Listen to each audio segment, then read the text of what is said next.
CM KCR ప్రసంగం కోసం యావత్ తెలంగాణ ఎదురు చూస్తున్న తరుణం ఆసన్నమైంది. అందుకు సభా వేదికను సర్వం సిద్ధం చేశారు బీఆర్ఎస్ పార్టీ శ్రేణులు.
24 ఏళ్లు పూర్తి చేసుకుని 25వ వసంతంలో అడుగుపెడుతున్న సందర్భంగా బీఆర్ఎస్ రజతోత్సవ వేడుకలకు హనుమకొండ జిల్లా సర్వాంగ సుందరంగా ముస్తాబైంది. ఎల్కతుర్తి మండలం చింతపల్లి గ్రామం గులాబీమయంగా మారింది. రాష్ట్రం నలుమూలల నుంచి దాదాపు 10 లక్షల మందితో ఈ సభ జరగబోతుందని పార్టీ శ్రేణులు చెబుతున్నారు. తెలంగాణలో దారులన్నీ హనుమకొండ ఎల్కతుర్తి వైపే. అయితే ఈ సభకు సంబంధించి మరింత సమాచారం మా ఇన్పుట్ ఎడిటర్ నవీన్ వరంగల్ నుంచి లైవ్ లో అందిస్తారు. నవీన్, చెప్పండి.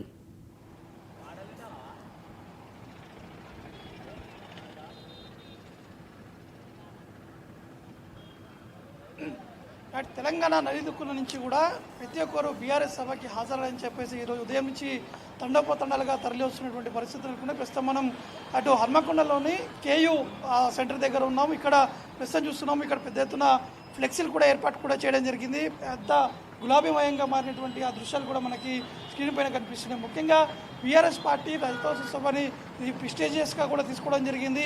ఎట్టి పరిస్థితుల్లో ఈ సభ సక్సెస్ చేసేటువంటి దిశగా ప్రతి ఒక్కరు కూడా ప్రయత్నాలు చేయాలని చెప్పేసి ఇప్పటికే బీఆర్ఎస్ అధిష్టానం కూడా పిలుపుని ఇవ్వడం జరిగింది. ఈ నేపథ్యంలోనే అన్ని జిల్లాలకు సంబంధించినటువంటి మాజీ ఎమ్మెల్యేలు కావచ్చు, ప్రస్తుతం ఉన్నటువంటి ఎమ్మెల్యేలు, జిల్లా అధ్యక్షులందరూ కూడా వారు ఇటు పార్టీ చేపడుతున్నటువంటి పెద్ద సభను కూడా ఖచ్చితంగా సక్సెస్ చేసేందుకు ప్రతి ఒక్కరు బస్సులు కూడా ఏర్పాటు చేసుకుంటూ ఇటు సభా ప్రాంగణం కూడా చేరుకున్నటువంటి దృశ్యాలు కనిపిస్తుంది. ఇక మనం కొంత ఇక్కడ ఉన్నటువంటి పరిస్థితులు చూద్దాం. ఒకసారి తెలంగాణ ఉద్యమం సమయంలో కాకతీయ యూనివర్సిటీతో పాటు హైదరాబాద్లో ఉన్నటువంటి ఓయో యూనివర్సిటీ, రెండు యూనివర్సిటీలు ఉద్యమం కాలంలో చాలా కీలకంగా పనిచేస్తాయి. అక్కడ ఉన్నటువంటి విద్యార్థులు పెద్ద ఎత్తున ఆందోళన చేసినటువంటి పరిస్థితులు కూడా ప్రస్తుతం నేను ఉన్నటువంటి ఈ కేయూ సెంటర్ ఏదైతుందో ఇక్కడ తెలంగాణ ఉద్యమంలో ఇటు కేయూ విద్యార్థులు పెద్ద ఎత్తున ఆందోళన కూడా చేశారు. తెలంగాణ రాష్ట్ర సాధన కోసం అనేక ప్రయత్నాలు చేశారు. పెద్ద ఎత్తున ఉద్యమం కూడా చేసినటువంటి ఈ వరంగల్ గడ్డ ఇది కేయూ యూనివర్సిటీ కాబట్టి కేసీఆర్ కూడా ఇక్కడనే ఖచ్చితంగా వరంగల్లోనే ఈ సభని ఏర్పాటు చేయాలని చెప్పేసి ఇప్పటికే ఈ నిర్ణయం కూడా తీసుకున్నారు. ఎల్కతుర్తిని మెయిన్గా టార్గెట్ చేసుకున్నారు. ఎందుకంటే కరీంనగర్తో పాటు ఇటు వరంగల్ మధ్య ఉంటుంది కాబట్టి ఈ సభ ఖచ్చితంగా గ్రాండ్ సక్సెస్ అవుతుందని చెప్పేసి కూడా అందరు కూడా భావించారు. ఇంకోటి గమనించాల్సింది ఏంటంటే ఇది మన స్ట్రేట్గా కనిపిస్తున్నటువంటి రిజల్ట్స్ అయితే అది ఖమ్మం నుంచి ఈ సభా ప్రాంగణానికి వచ్చేటువంటి ఆ మార్గం ఇది మరోవైపు ఈ లెఫ్ట్ సైడ్లో ఉన్నటువంటి మార్గం ఇది ఇటు భద్రాద్రి కొత్తగూడెం జిల్లాతో పాటు ములుగు నర్సంపేట నుంచి వచ్చేటువంటి ఈ మార్గం పూర్తి స్థాయిలో కూడా ఎక్కడ చూసినా అంతా గులాబీమయంగా మారింది. ఎక్కడ చూసినా అనేక తోరణాలు కూడా కట్టడం జరిగింది. ఇక నా లెఫ్ట్ సైడ్లో చూపిస్తున్నాను. ఇక్కడ పూర్తి స్థాయిలో ఇక్కడ ఇది హైదరాబాద్ సంబంధించినటువంటి ఈ మార్గం. ఇక్కడ నుంచి హైదరాబాద్తో పాటు ఉమ్మడి నల్గొండ జిల్లా ఇక మహబూబ్నగర్ జిల్లాకి నుంచి వచ్చేటువంటి బీఆర్ఎస్ కార్యకర్తలు కావచ్చు, వారి వాహనాలు వచ్చేందుకు ఈ రూట్ నుంచే ఇటు సభాస్థలికి కూడా చేరుకునేటువంటి అవకాశం కనిపిస్తుంది. కాబట్టి మొత్తానికి బీఆర్ఎస్ పార్టీ ఈ రజతోత్సవ పూర్తి స్థాయిలో ఎట్టి పరిస్థితుల్లో సక్సెస్ చేసేందుకు అనేక ప్రయత్నాలు చేస్తున్నారు. పెద్ద ఎత్తున ఏర్పాట్లు కూడా చేయడం జరిగింది. ఈ భారీ బహిరంగ సభ దాదాపు 10 లక్షల మంది కూడా వస్తారని చెప్పేసి అంచనాలు కూడా వేయడం జరిగింది. దీనికి సంబంధించినటువంటి కార్యకర్తల్ని సమకూర్చినందుకు జిల్లా ఇన్ఛార్జ్లతో పాటు నియోజకవర్గ ఇన్ఛార్జ్లు ఇటు గ్రామ సంబంధించినటువంటి అధ్యక్షులు వీరికి బాధ్యత కూడా అప్పచెప్పారు. కాబట్టి నిన్నటి నుంచే చాలా వరకు ఎడ్ల బండిపై నల్గొండ జిల్లా నుంచి ఈ సభాస్థలికి కూడా చేరుకున్నారు. దాంతోపాటు ఇంకా జిల్లాల నుంచి లారీలతో పాటు ట్రాక్టర్లు ఇంకా అనేక రూపంలో ఇటు సభాస్థలికి వచ్చేందుకు అందరూ కార్యకర్తలు కూడా సిద్ధమవుతున్నారు. ఇందులో మరోవైపు రైతులకు సంబంధించినటువంటి అంశాలు కూడా ఒక విషయం తెలుసుకోవాలి. రైతులు మాత్రం ఖచ్చితంగా స్వయంగా మేము ఓటేసిన తర్వాత మేము పడుతున్నటువంటి ఇబ్బందుల వల్ల మేము కాంగ్రెస్ పార్టీ అయినప్పటికీ కూడా ఖచ్చితంగా బీఆర్ఎస్ పార్టీ సభకి వెళ్ళేందుకు మేము సిద్ధమవుతున్నాం. ఎందుకంటే మేము చాలా వరకు ఇబ్బందులు పడ్డాం. గతంలో కేసీఆర్ ఉన్నటువంటి సమయంలో రైతు బంధు కూడా ఇచ్చడం జరిగింది.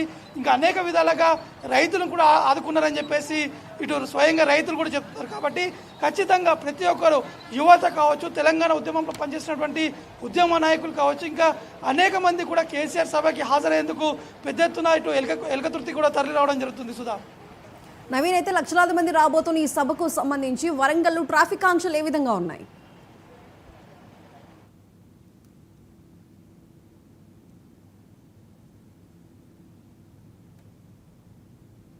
ఎక్కడికెక్కడ ట్రాఫిక్ పోలీసులతో పాటు దాదాపు 2000 మంది వరకు బీఆర్ఎస్ పార్టీ ఉన్నటువంటి వాలంటీర్స్ వీరందరూ కూడా ఎవరికి ఎటువంటి ఇబ్బందులు లేకుండా ట్రాఫిక్ డైవర్షన్స్ కావచ్చు, వచ్చేటువంటి వాహనాలని పార్కింగ్ స్థలం వరకు తీసుకెళ్లేందుకు కూడా ఈ వాలంటీర్స్ని కూడా ఏర్పాటు కూడా చేయడం జరిగింది. ఈ వాలంటీర్స్ అందరూ కూడా ఎక్కడికక్కడ ట్రాఫిక్ డైవర్షన్, ఎందుకంటే కరీంనగర్ నుంచి వరంగల్ వస్తున్నటువంటి మార్గం ఇంకా రోడ్ వర్క్ కూడా కొనసాగుతుంది. కాబట్టి అక్కడ ఎక్కువగా వాలంటీర్స్ని కూడా పెట్టడం జరిగింది. అక్కడ కొంత డైవర్షన్ చేసేందుకు ట్రాఫిక్ పోలీస్ కూడా ఉన్నారు. దాంతోపాటు ఆ పార్కింగ్ స్థలాల్లో కూడా లైట్లు కూడా ఏర్పాటు చేశారు, జనరేటర్లు కూడా ఏర్పాటు చేయడం జరిగింది. ఎందుకంటే సభ అయిపోయే వరకు రాత్రి అవుతుంది కాబట్టి వచ్చేటువంటి వాహనాలకి ఇబ్బందులు లేకుండా వారికి మళ్ళీ వెళ్ళేటువంటి రూట్ మ్యాప్ ఏవైతున్నాయో ఆ రూట్ మ్యాప్లకి తీసుకెళ్లేందుకు కూడా ఇవన్నీ కూడా ఏర్పాటు కూడా చేయడం జరిగింది. కాబట్టి మొత్తానికైతే ఇటు సభా ప్రాంగణానికి వెళ్లేందుకు వస్తున్నటువంటి వాహనాలు ఆల్రెడీ కొన్ని ట్రక్స్ కూడా, లారీలు కూడా రావడం జరిగింది. కొంతమంది ఇటు బైక్ల పైన కూడా రావడం జరిగింది. కొంతమంది ఆటోల ద్వారా కూడా ఇటు సభా ప్రాంగణంకి చేరుకుంటున్నారు. కాబట్టి మొత్తానికైతే ఈ సభా ప్రాంగణం దాదాపు 1600 ఎకరాల్లో కూడా ఈ సభా ప్రాంగణం ఉంటుంది. అంటే పార్కింగ్ స్థలంతో పాటు ఈ సభా వేదిక ఈ రెండు కలిపి 1600 ఎకరాలు కూడా ఉంది. కాబట్టి ఖచ్చితంగా ప్రతి ఒక్కరికి 10 లక్షల మంది వరకు వస్తున్నారు. కాబట్టి వారికి కావాల్సినటువంటి సదుపాయాలు, నీళ్ళు కావచ్చు, మజ్జిగ కావచ్చు, ఇంకా వైద్యం సంబంధించినటువంటి బృందం.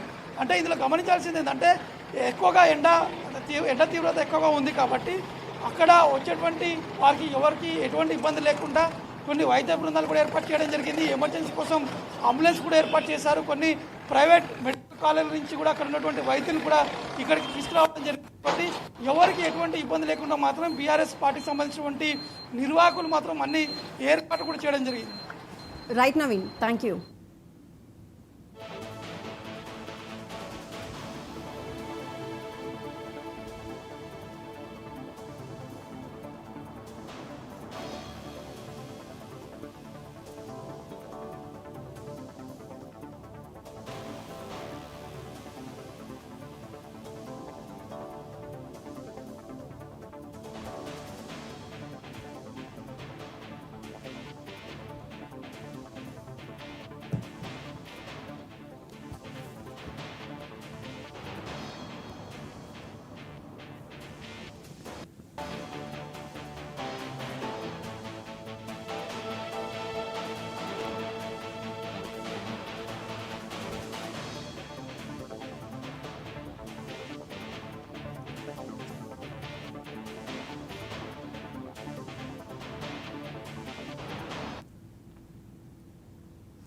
ఇరవై 24 ఏళ్లు పూర్తి చేసుకుని 25వ వసంతంలోకి అడుగుపెడుతున్న సందర్భంగా బీఆర్ఎస్ రజతోత్సవ సభను ఈ రోజు వరంగల్ ఎల్కతుర్తిలో జరుపుకుంటుంది. మరి దీనికి సంబంధించి మరింత సమాచారం మా స్పెషల్ కరెస్పాండెంట్ తేజ అందిస్తారు. తేజ, చెప్పండి, ప్రస్తుతం అక్కడ ఏర్పాట్లు ఏ విధంగా కొనసాగుతున్నాయి? ఏర్పాట్లు పూర్తయినట్టేనా? సుధా, ఈ రోజు మనం ప్రత్యేకంగా చెప్పాలంటే మాత్రం ఒక గులాబీ పండుగ జరగబోతుంది. చాలా అంగరంగ వైభవంగా, అట్టహాసంగా ఈ పండుగ నిర్వహించుకోబోతున్నారు బీఆర్ఎస్ పార్టీ శ్రేణులు అనేటువంటిది మనం ప్రధానంగా చెప్పాలి. ఇప్పటికే ఎందుకంటే వరంగల్ ఎలకతుర్తిలో ఈ సభా ప్రాంగణం మొత్తం కూడా సిద్ధమైనటువంటి పరిస్థితి. ఈ రోజు అంటే ప్రత్యేకంగా చెప్పాల్సినటువంటి అంశం చూస్తే ఎన్నికలు జరిగిన అనంతరం అంటే ఒక భారీ బహిరంగ సభలో మాజీ ముఖ్యమంత్రి కేసీఆర్ అయితే ఈ రోజు ప్రసంగించబోతున్నారు. గులాబీ బాస్ ఏ విధమైనటువంటి ప్రసంగం చేయబోతున్నారా, ఏ విధమైనటువంటి భరోసా ప్రజలకు ఇవ్వబోతున్నారు అనేటువంటి పార్టీ శ్రేణులు, ప్రతిపక్షాలు, అదేవిధంగా బీఆర్ఎస్ పార్టీకి సంబంధించినటువంటి వ్యతిరేక పక్షాలతో పాటు తెలంగాణ రాష్ట్రం అంతా కూడా చాలా ఉత్కంఠంగా ఎదురు చూస్తున్నటువంటి పరిస్థితిగానే చెప్పాలి. అయితే ప్రధానంగా ఇక్కడ నుంచి అయితే మాత్రం ఇప్పటికే అక్కడ వరంగల్ ఎల్కతుర్తిలో సభా ఏర్పాట్లన్నీ కూడా ప్రారంభమైనప్పటికీ ఇప్పటికే రాష్ట్రంలో ఉన్నటువంటి నలుమూలల నుంచి కూడా చాలా మంది జనాలు అయితే తండోపతండాలుగా కూడా చేరుకుంటున్నటువంటి పరిస్థితి, కొంతమంది ఎడ్ల బండ్లలో అక్కడ చేరుకుంటున్నటువంటి పరిస్థితి.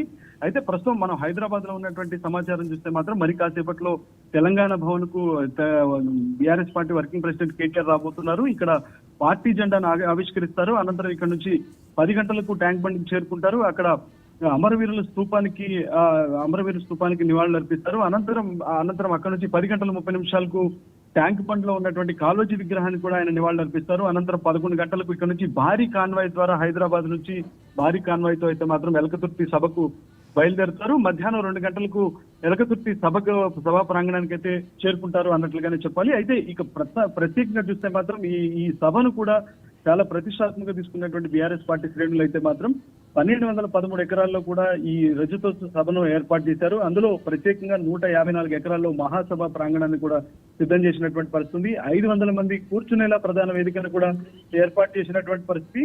ఇక 1059 ఎకరాల్లో పార్కింగ్ ఏర్పాట్లు ఉన్నాయి. అంటే ఈ పార్కింగ్ నిర్వహణకు 2000 మంది వరకు కూడా వాలంటీర్లు పెట్టినటువంటి పరిస్థితి ఉంది. 10 లక్షల వరకు వాటర్ బాటిల్, ఎందుకంటే ఎండాకాలం కావడంతో చాలా తీవ్రంగా దాహర్తి ఉంటున్నటువంటి పరిస్థితుల్లో వచ్చేటువంటి వారికి ఏ విధమైనటువంటి అసౌకర్యం కలగకుండా కూడా 10 లక్షల వరకు వాటర్ బాటిల్ కూడా ఏర్పాటు చేశారు. 16 లక్షల వరకు కూడా మజిక్ ప్యాకెట్లు కూడా సప్లై చేయడానికి సిద్ధం చేశారు.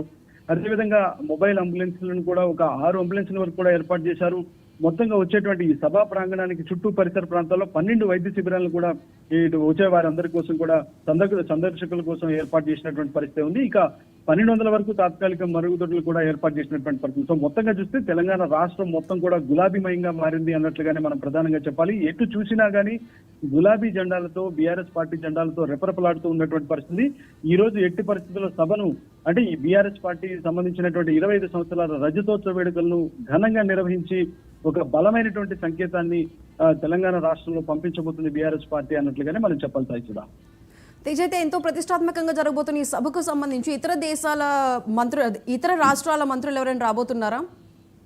ఖచ్చితంగా సాయిసుధా, చాలా మంచి ప్రశ్న అడిగారు. ఎందుకంటే ఇతర దేశాల నుంచి ఇప్పుడే మనం ప్రతిరోజు దీని గురించి ప్రస్తావిస్తూనే ఉన్నాం. ఎందుకంటే ఇప్పటికే స్వచ్ఛందంగా విరాళాలు ఇస్తున్నటువంటి పరిస్థితులు కూడా చూసాం. విదేశాల నుంచి కూడా చాలా మంది ఎన్ఆర్ఐలు ఇక్కడికి పూర్తి స్థాయిలో వారు స్వచ్ఛందంగా విరాళాలు పంపించినటువంటి పరిస్థితులు, మేము పార్టిసిపేట్ చేస్తాము, మేము పూర్తిగా సహకరిస్తాము సభకు అని చెప్పి వారంతా చెప్పి స్వచ్ఛందంగా ముందుకు వచ్చినటువంటి పరిస్థితి.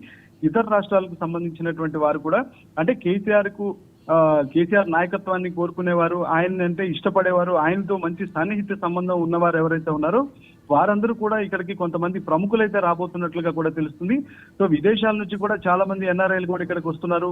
అదేవిధంగా ఇక్కడ ఉన్నటువంటి ఇటు ఆటో యూనియన్లు కానివ్వండి, కార్మిక యూనియన్లు కానివ్వండి, అన్ని రకాలైనటువంటి యూనియన్ల నుంచి కూడా ఇటు కేసీఆర్ సభకైతే మాత్రం, అంటే బీఆర్ఎస్ పార్టీ రజతోత్సవ సభకైతే మాత్రం చాలా భారీగా అయితే చేరుకోబోతున్నారు. ఇప్పటికే రోడ్లన్నీ కూడా కిక్కించిపోయినటువంటి పరిస్థితిగానే ఉంది. సో ప్రముఖులందరితో పాటు అయితే ప్రధానంగా చెప్పాల్సినటువంటి అంశం ఏంటంటే అసలు కేసీఆర్ ఏ విధమైనటువంటి ప్రసంగం చేయబోతున్నారు, కేసీఆర్ ప్రసంగం పైన సర్వత్రా ఉత్కంఠత నెలకొంది అన్నట్లుగానే మనం చెప్పాల్సి అవుతుందా. Right Teja, thank you.